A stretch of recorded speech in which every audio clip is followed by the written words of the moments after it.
The first World Cup champion of Overwatch 2 era will be crowned this year. Hold on, let me zoom in a little bit for you guys. First Overwatch 2 World Cup champion of Overwatch 2 era will be crowned this year, and it's going down in front of a live audience against the iconic backdrop of BlizzCon. Across the globe, 40 teams battled out across 3 conferences to earn a spot in the top 16 and qualify for LAN. Those 16 teams, 15 from the online qualifiers and a team from China, will travel to Southern California for the group stage, which will take place on LAN from October 29th to November 1st with no audience. Top 8 teams will then battle it out on a single elimination bracket final in front of an electric BlizzCon audience from November 3rd to 4th. I'll actually be there if you haven't. If you're going to be at BlizzCon, say hi. There was this old thing, and basically teams were playing in the same room with a big-ass black curtain down the middle, and they were playing on these like really shitty tables, but like you could hear and see the other team across from you.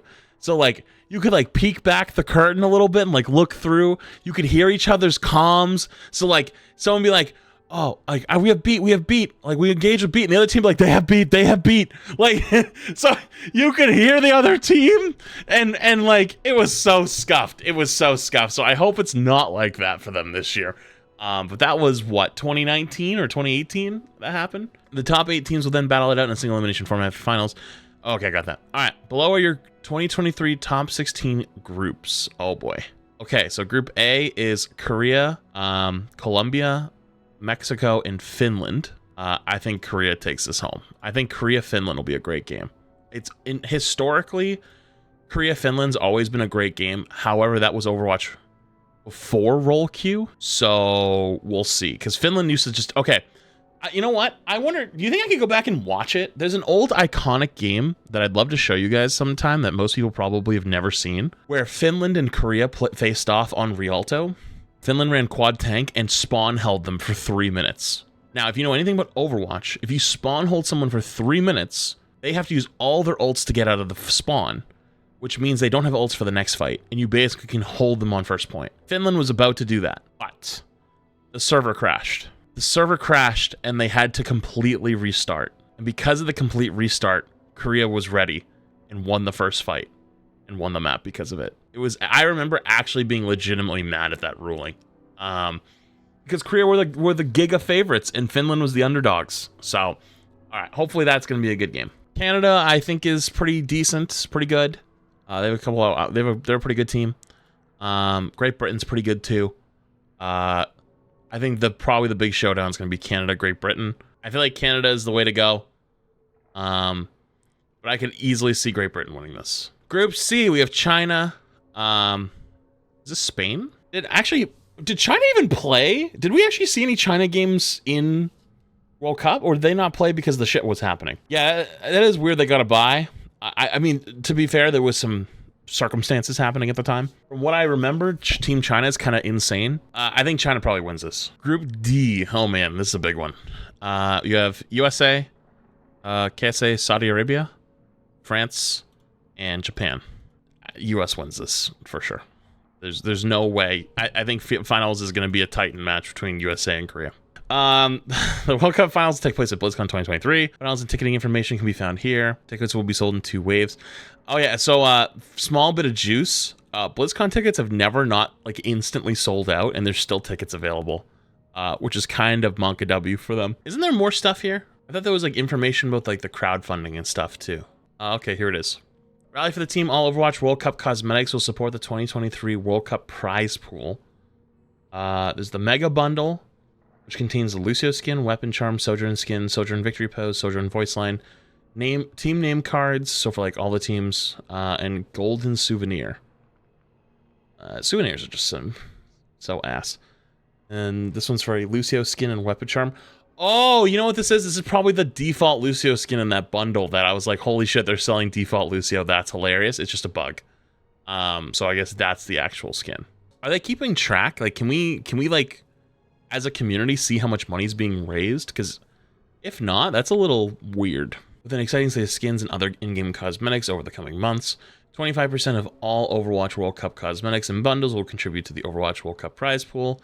There is no contribution cap, so prizing will continue to grow until crowdfunding ends on the last day of the Overwatch World Cup finals. The World Cup Mega Bundle in Bellrio Valerio bundle will be on sale beginning October 10th and featuring custom skins for Sojourner and Lucio, along with additional items like weapon charms and name cards. Milestone rewards. Milestone rewards are a celebration of the community during the crowdfunding period. As the total prize pool hits specific threshold, fun celebratory cosmetics like sprays and player icons will be distributed to all Overwatch 2 players. As feature bundles go on sale, we'll share more details on how and when the milestone rewards will be available. Learn more about crowdfunding in the announcement blog here. Okay, we're like a month away, and this is like the first bundle that's not like from the groups we've seen. So like, I need to pick up the pace on those like extra bundles, but if there's gonna be any. But first place gets 25%, second place gets 10, third gets 8, fourth gets 6, 5th through 8 get 3% for the team, 9 through 16th get 1.5% per team, and 17th through 43rd get 1% per team. So I'm guessing these are the teams that already got knocked out. Oh, okay, viewership rewards. Watch along on the Play Overwatch Twitch channel, or join the Overwatch World Cup stream team by hosting a watch party on Twitch and earn Overwatch World Cup celebratory cosmetics. The full list of viewership rewards in the 2023 World Cup group stage and finals will be revealed at a later date.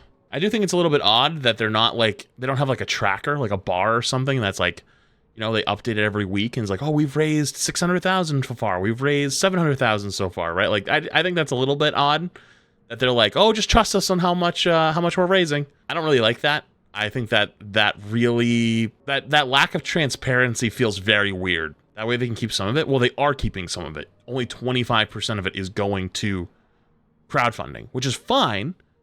They should be making their money too, right? It's crowdfunding. Like 25% is fine. It's fine. If anything, that's standard. But not having a way to track it as a community is very weird. I don't like that. That we should 100% have a bar somewhere or something that's updating and telling people, hey, this is how much we've made. Look at how well crowdfunding worked for WoW, and they did something like this. I know crowdfunding works. I know it does. I don't know about WoW. I know Dota does it too. Or is it Dota? I think it's Dota. But it works, but you should be able to follow along. Wait, what? Blizzard cut off the prize pool at a certain amount and kept the rest? Wait, for WoW? Wait, where? Hang on. How do you? Where? I need a link. If you got something on that, because I don't know where to look. I'm looking at this. It says guaranteed minimum prize pool of 500,000 or 250K for each event. Players were informed that the prize pool, and when they inquired about it, they were told that 25% of the proceeds from the toy sales exceeded the base prize pool of 500K, that Blizzard would not contribute any money to prizing. Wait, what? So basically Blizzard said, hey, we're gonna do at least 500K, and then it went beyond 500K, so they're like, yeah, we're not gonna spend any money then? I'm confused. Because it still sounds like it's getting crowdfunded. It's just like they had a floor. A tweet earlier this week, Nugan explained that Blizzard made approximately $2.6 million in sales for the crowdfunding toy, but only increased AWC prize pool by 50K. So, hang on. Okay, I think I understand what's happening here. It sounds like people were expecting it to be 500K plus 25%, but Blizzard was like 25%, but if we don't reach the goal, we'll give you 500K. And then because it went over 500K, they took away their 500K and said, here you go, here's the 25%. That's what it sounds like. In addition to the crowdfunding this year, Blizzard contributed 280K in prizing this year. Okay. What is Asmon's take on this? What is this? This is old. This is from 2019. Holy shit. Hey guys, I just want to make a quick video and talk about the AWC and the MDI prize pools. This is something I talked about in my last tweet, and also I talked about today on my stream. Originally, I was very skeptical about the idea that Blizzard effectively used the players' goodwill in supporting the competitors in these events to end up subsidizing the tournament, and the way Blizzard wouldn't have to pay anything. And it turns out that, unfortunately, that's the case. Blizzard effectively said that because the toys made so much money, that Blizzard will no longer have to put in the minimum amount that they guaranteed, because the amount of money that it raised exceeded that minimum amount. And they raised $660,000 for the prize pool, which is 25% of the sales, and Blizzard was originally promising to put in at $500,000. Now, I see what it is. So the way it looks like is people were thinking it's going to be 500K plus 25% because that was the minimum. But Blizzard was using that as like a, oh, if we don't make enough money, we'll still give you 500K. The community assumed Blizzard meant 500K or 25%, whatever is higher as prize pool. What happened was Blizzard gave 500K of the crowdfunding proceeds to the event as the prize pool and kept the rest. Wait, what? They didn't even give the full 25. What? Now, as I said, whenever this originally came out, I was very skeptical. I was like, you know, Blizzard's been in a lot of bad press, but I can't really... Hey, look at this. I defended the 25% mark for toy proceeds, as has been said. That's industry standard. Dota does the same thing. Yeah, that's what I was just talking about. Doing this. Well, unfortunately, my skepticism was misplaced. And Blizzard did do this, according to Snuts, who said they had a player meeting, and this is what they said. I am very disappointed about this. I think that a lot of people are. People who promoted this, the toys and buying them. I did even. I wasn't even in the event. I promoted buying the toys for people that wanted to support it. And tons of other people did too. And I think this is just a terrible misuse of players' goodwill towards the community and towards these events. And Blizzard, like, I could go and talk a bunch of shit about Blizzard in this video, but honestly the video is too short for that. Here's what I think Blizzard should do. Blizzard should just say, you know what, we fucked up. It was misleading. Players misunderstood this. We're going to put in $500,000 anyway, and let's take that $660K and let's turn that into a $1.16 million. I think that's the right thing for Blizzard to do, and hopefully we can see that happen. If not, what is this take I'm reading? Okay, but every person who played the game gave $1. Wouldn't that be thousands of dollars? Teams will be fine.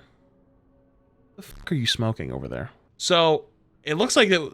Okay, I didn't know about this, to be fair. I hope it's not like that, but it does look like they realized at least their mistake of talking about having a minimum floor, because it looked like from Blizzard's perspective, they probably were like, okay, we're not sure if we'll raise enough money because we've never done crowdfunding before to actually fund this event. So if we don't make enough, we'll give you 500,000 no matter what.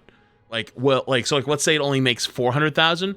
They'll put in an extra 100,000 to boost it to 500,000. That's the way I read it, which seems from their side like a good thing to do.